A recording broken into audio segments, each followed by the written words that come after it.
So we're going to go over to our Q&A now with Dr. Al-Samkari, Dr. Grace, and Dr. Shah. We are meant to be breaking for lunch at about 12, but we'll give it another 10 or 15 minutes if we need to. So we want to take questions from the floor, and also I'll take questions online from people. So colleagues that have joined us online, please put your questions in the Q&A. So does anybody have any burning questions they would like to ask? If so, please come up to the microphone and shout away. Okay. My question was related to the PK activator in like pregnancy. Can you take it while pregnant, or if while you're trying to get pregnant? Is there any step on that? Yeah, so that's a great question. So we don't have data for use of PK activators in pregnancy. And right now, because we don't have data and this is a newer drug and we need additional, data before it's something that we would consider. If we would, for any patient I have who would like to get pregnant, I advise them to taper off of the drug prior to getting pregnant, carrying the pregnancy without being on the drug, and then restarting after breastfeeding is completed. These studies did not enroll pregnant patients because when you're evaluating the safety of a medicine, it's really important that you don't include the potential impact on a fetus, and so that's just not data we have right now. So it could be quite safe, but we don't know, and so for that reason, we always advise avoiding the drug during pregnancy. Thank you. We have a question. Jason Blackman, who's online, has asked, is there any chance of increasing the dose? So it's 50 milligrams maximum at the moment. Do you think there'll be any benefit in going above that, Dr. Grace? So that I'll let Dr. Al-Samkari comment on this too. But in the initial phase 2 study, there were two doses that were trialed, a 300 milligram and then a 50 milligram doses. And there were more side effects with the 300 milligram dose. And so for the phase 3 trials, the 50 milligram dose was the kind of the ceiling dose for the trial. And so now the formulation or the guidelines about how we're able to prescribe the medication guide with a maximum dose. So there isn't opportunity based on the guidance that has been given with what's been approved by the FDA to be able to go higher than that dose. But I'll turn it over to Dr. Al-Samkari too. No, I totally agree. I mean, that sums it up. I mean, I think this is a very heterogeneous disease, right? So there is the possibility that somebody might have a specific set of mutations that just need more mitapivat higher than 50 milligrams twice a day in order to have a response. That's possible. But just the limitations of the studies mean, and the limitations of insurance coverage mean that there's no way that we would really be able to give anybody more than 50 milligrams twice daily, because it wouldn't be paid for by the insurance. So at this time, it's 50 milligrams twice daily is the maximum dose. There's always the possibility for data to emerge from this country or other countries for use of higher doses in certain subsets of the disease, certain mutations that could show a benefit, and that could potentially open the ability to give higher doses. But right now, it's 50. I guess I would add to that too. Sorry to go back to the question. Yeah. That in the initial studies, the phase 2 study, it does look like in specific individuals that there's a relationship between the hemoglobin response and the dose that you receive. So it may be that certain people respond and certain people don't respond in terms of a hemoglobin rise. But for people who do respond, there does seem to be a dose relationship with the hemoglobin, because some people needed to go way down on the dose that they started on in the phase 2 study because they had sort of an overly exuberant response, and responded really just as well to a lower dose or a less frequent dosing scheme. So there was some individualized dosing that happened on the phase 2 study because of that relationship. Thank you. I love that phrase, over exuberant response. I think it's brilliant. Isn't it? Love that. Okay. Any other questions? Good problem in to the room? have. Exactly. Jill. Yes, I'm on Mitapivat, and I started back in February and tricated up to 50, and it seems to be effective. My question too is during clinical trials, was there any effectivity measurement data taken on age groups? I'm older, had it for 61 years. If there's any type of studies of what it looks like from patients 18 to 20 or 20 to 40 on up. That's a good question. It didn't seem, these studies, as far as PK deficiency studies go, are huge, right? 80 patients, 52 patients. These are big studies for PK deficiency, but they're not big just kind of generally, right? And so when you only have 80 patients, you don't have a huge number of patients to, do a lot of in-depth subgroup analyses. And there are so many different things that could potentially impact, right? Genotype, splenectomy status, age, gender. There's all sorts of things that we do like to subdivide and look at. We didn't see any relationship by looking at it by age. And in other words, it didn't seem to matter whether you were older or younger in terms of your likelihood of a response. But it's a great question. Thank you. I've got a question about what's happening in Europe and the UK. So what is the situation at the moment about the regulatory requirements and how far have we got through that process outside of the US?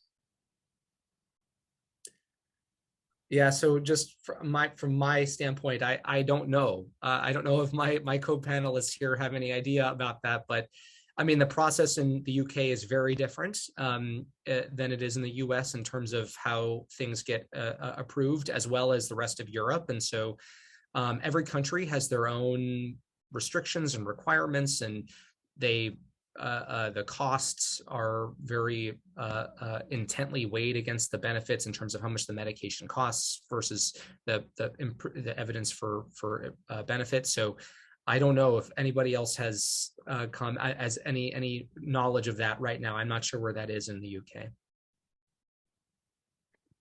Is there anybody in the room maybe that can help us with that? Brian, are you able to give us a little brief overview? Or? Brilliant, thank you. Because the EU and UK, obviously, because we had a bit of a political thing called Brexit, so it is very different for both countries. Brian McGee is the medical director for the PEAK registry, which we'll talk about later on this afternoon. So Brian, your thoughts? Yeah, and appreciate it. And I was hoping to punt this to Eva, but I don't see her. So, so we recently just announced at our investor meeting last week, as a matter of fact, that we will be and have launched a global medical access program, a GMAP, for all of the European countries, including Greater Britain, if that's the right term. And so that access program will be dependent on an EMA approval, which is still pending. So that will be a big part of what we're looking at. But patients will be eligible for that program. They'll need to reach out to their physicians through a third-party vendor called Clinigen, who's responsible for that access in Europe. But that will be available, again, pending EMA approval, which is supposed to happen towards the end of November. Wow, that's really close, isn't it? End of November. I should say a decision is supposed to happen. Yeah. Let me clarify that statement. But decision is supposed to happen. That is a really quick thing to get a decision as quickly as that. So thank you, Brian. Okay, any other questions in the room? Anything about gene therapies or? Thank you. I have one on the medication. Is there any data about interaction with other medications? Is there any issues, like if somebody is already taking a medication, will it interact? Is it unsafe to take with it? Yeah, so there are medicines that play well with other medicines, and there are medicines that don't play so well. So if any of you have had, in the room have had COVID-19, for example, maybe you were prescribed Paxlovid, which is a medicine that doesn't play well with a lot of other medicines. Mitapivat plays well with most other medicines. The risk of a significant drug-drug interaction is not very high, but there are, whenever you get prescribed, it's always important for the prescribing doc to make sure they've reviewed your medication list and make sure that there isn't something that you're taking that could reduce the efficacy of the Mitapivat, or something that could there could be a reaction, not just a reaction, it's sort of an interaction, a drug-drug interaction that could lead to issues. Very rare. I've not had any patients that have really had any issues. Proton pump inhibitors and other antacids can reduce the absorption of mitapivat. And so we, are usually, if somebody's taking a lot of these medicines, we try to find a way to either reduce that or take the mitapivat at a different time of day or something like that. But I don't know if my co-panelists here have any comment on that as well. I would echo what you said, that there are few interactions, so it tends to play well with other medications, as you said. Excellent. And that, I know about the PPI, so that's really, it's just about absorption, isn't it? It's not an issue that there's a problem with the medicines, it's just getting it into your body. So thank you. Any other questions in the room? Oh, we've got people racing now. Hi, I have a question about gene therapy. What is actually our criteria to be enrolled in gene therapy? And there is any actually absolute contraindication for gene therapy? Yeah, that's a great question. Right now, gene therapy is in a clinical trial, and we've enrolled our two adults. We are in the phases of enrolling pediatric patients right now. The company, which is Rocket Pharmaceutical, is in the process of trying to start a phase 2, which may be able to enroll further adults. That information, if you want to go to the Rocket website, I know that Latika and Eileen Nicoletti are both there at the meeting. So if you have an opportunity to talk to them, they can tell you about when they would be reopened up to potentially some more adult patients. Right now for the current trial, the phase 1 trial, patients do have to have had a splenectomy and have to have had serious or significant blood transfusion requirements. Obviously, we need to make sure that their liver is able to tolerate the busulfan. So from that standpoint, we do have to assess whether their liver is in good condition. Thank you. Next question. Oh, Eileen, yes. Sorry, thank you, Ami. I did just want to clarify that the current phase 1 is close to enrollment, but we are looking forward to opening a phase 2, as Ami mentioned, in next year, 2023, and we will be enrolling both adult and pediatric patients in that trial. Thank you. Thank you.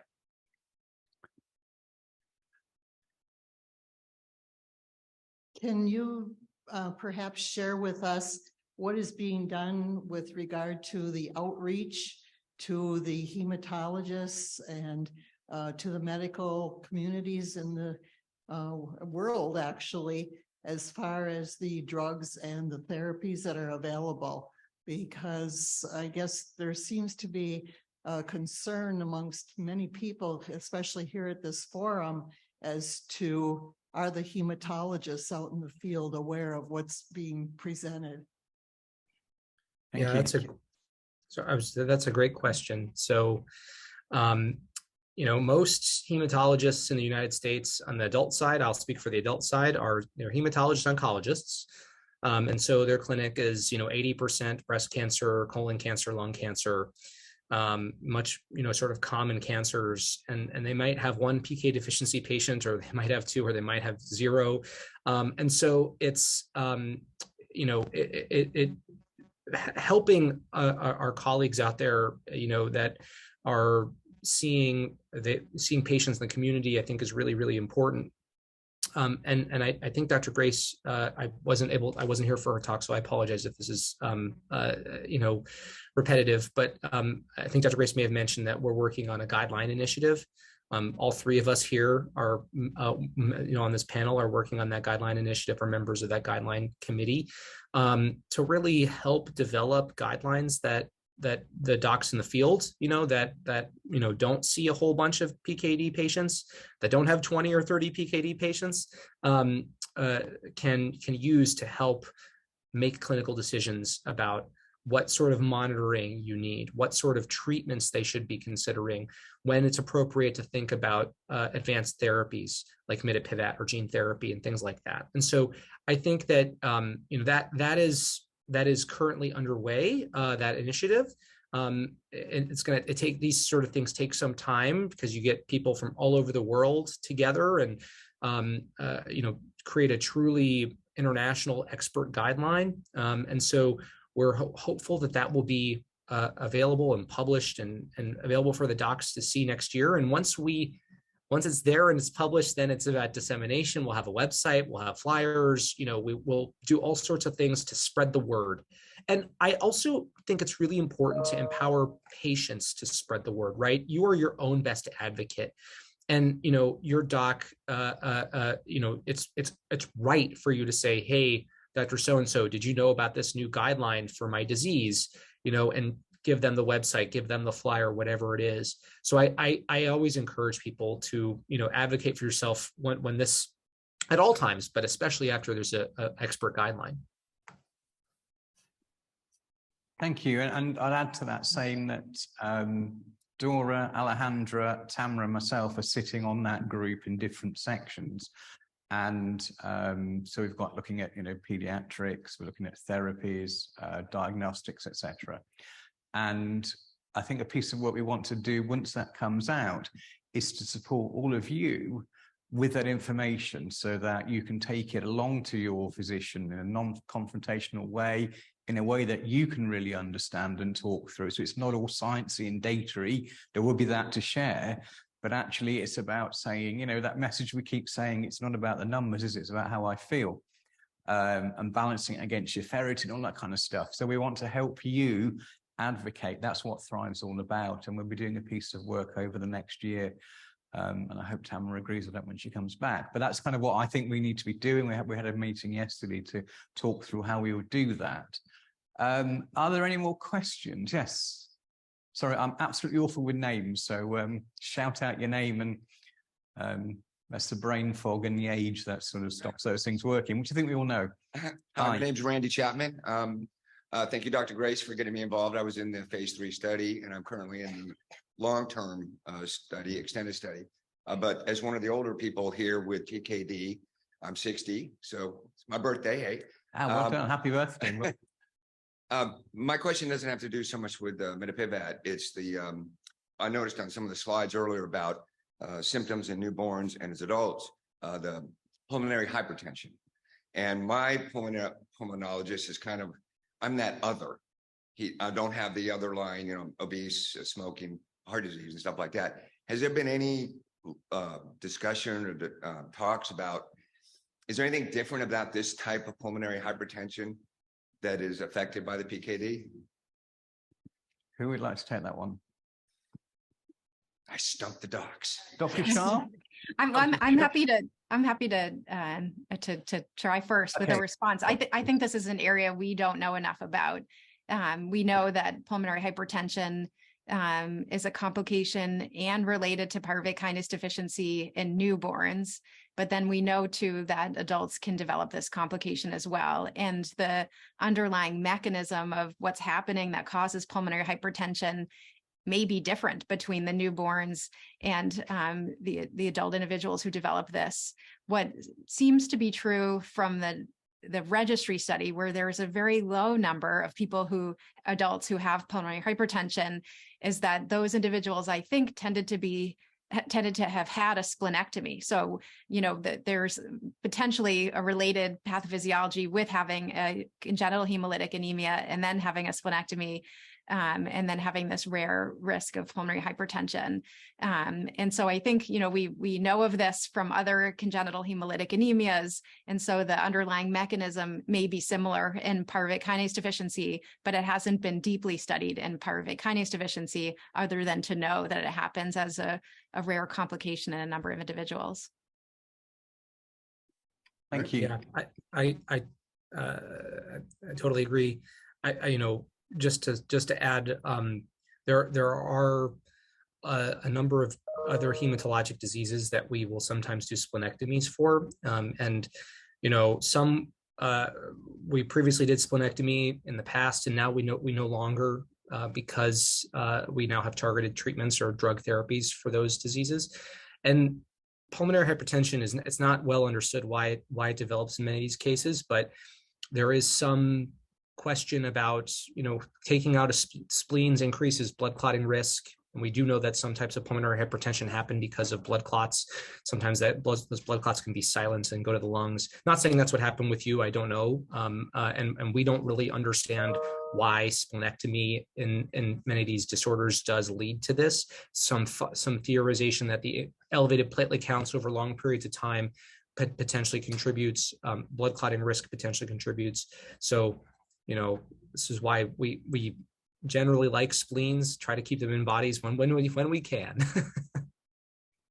Just for the young parents, I didn't develop until I was 55, so got a long way to go, hopefully. Thank you.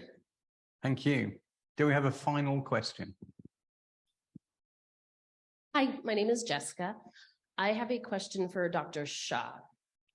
With the genetic therapies, is there a pro versus con or a benefits analysis that parents and patients alike can be looking at to consider that it is a plausible treatment plan to consider? Yeah, that's a great question. Gene therapy, it's not like a quick conversation and let's go to gene therapy. There's a lot of discussions that go into the family conferences before we'll even embark on it. There's a commitment for the families. I think that if this is something that's of interest, then we can certainly have a conversation so you really understand what this means about what the commitment is. Obviously, it takes a while to get it done. It's not like one drug and it starts showing an effect right away. We also need to keep in mind this, as Eileen mentioned, that, right now we're close to the trial, but for pediatric patients moving forward, as the phase 2 trial opens up, then a patient may or may not even be eligible, and we have to go through all of that. So a lot of patients that I initially talked to, we do a full screening to see, are you even eligible for this? If your organ function isn't good, then it may not be the right time. Most of the patients I've talked to with PKD have had such a significant amount of iron overload, and that's a risk factor. So we want to really try to make sure that all of the patients that have a lot of blood transfusions and that have iron overload have done a good job about chelation so that we can get that iron level down. Whether it's for gene therapy, for anything else, trying to keep your iron level low is going to be really important for you long term. So I'm not sure if that completely answers the question for you. That works. That gives at least a little bit of a broad overview, and just basically have discussions further with you if that's something any patient's considering. Correct. Yeah. Thank you. And I'd say, yes, talk to Latika, who will have hours of conversation with you and give you all the information you need and be really supportive there.